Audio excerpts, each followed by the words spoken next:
Administrasinya. Kakak punya kapak.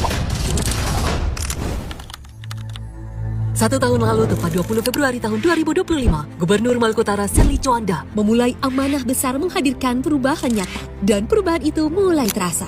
Di bidang pendidikan, biaya komite SMA, SMK, dan SLB negeri maupun swasta resmi dihapus melalui program BOSDA. Tahun 2025 dialokasikan senilai 38 miliar dan meningkat menjadi 50 miliar pada tahun 2026. Lebih dari 54 miliar dari APBD dan 92 miliar APBN juga digelontarkan untuk revitalisasi dan digitalisasi sekolah. Ini tentang memastikan tidak ada lagi anak Maluku Utara yang tertinggal karena biaya. Di sektor kesehatan, hampir 100% warga telah terdaftar dalam BPJS Kesehatan. Dengan KTP Maluku Utara, layanan dapat aktif dalam 24 jam. Akses kesehatan kini lebih cepat, lebih mudah, dan lebih merata. Untuk kesejahteraan masyarakat, 700 rumah tidak layak huni direnovasi pada tahun 2025 dengan anggaran sekitar 20 miliar dan ditargetkan meningkat menjadi 1.500 rumah pada tahun 2026 karena bangunan yang layak adalah dasar kehidupan yang bermartabat. Di sektor pertanian, 1.500 hektar dibuka untuk lahan baru dan 41 km jalan tani dibangun. Hilirisasi komoditas kelapa dan rempah didorong melalui kolaborasi dengan Kementerian Pertanian Republik Indonesia agar petani tidak hanya menjual bahan mentah, tetapi memperoleh nilai tambah yang lebih besar. Di laut, transformasi pesisir dimulai dari kampung nelayan Dufa-Dufa dengan bantuan 230 kapal dan alat tangkap serta akses pembiayaan untuk memperkuat kemandirian nelayan. Pembangunan infrastruktur juga diprioritaskan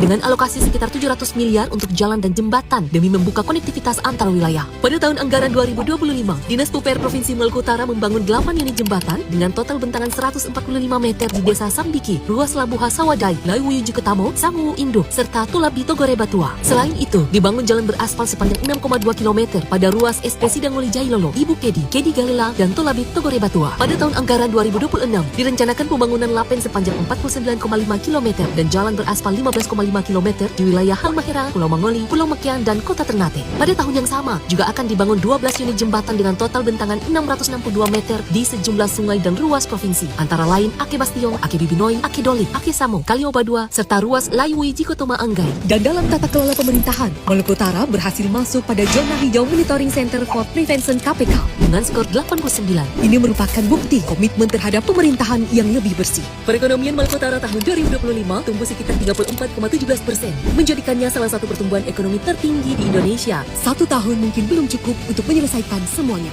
Namun, 1 tahun telah cukup membuktikan arah bahwa perubahan itu sedang berjalan untuk pendidikan yang lebih adil, untuk kesehatan yang lebih merata, untuk petani dan nelayan yang lebih sejahtera, dan untuk Maluku Utara yang lebih kuat. Perjalanan masih panjang dan langkah itu sudah dimulai.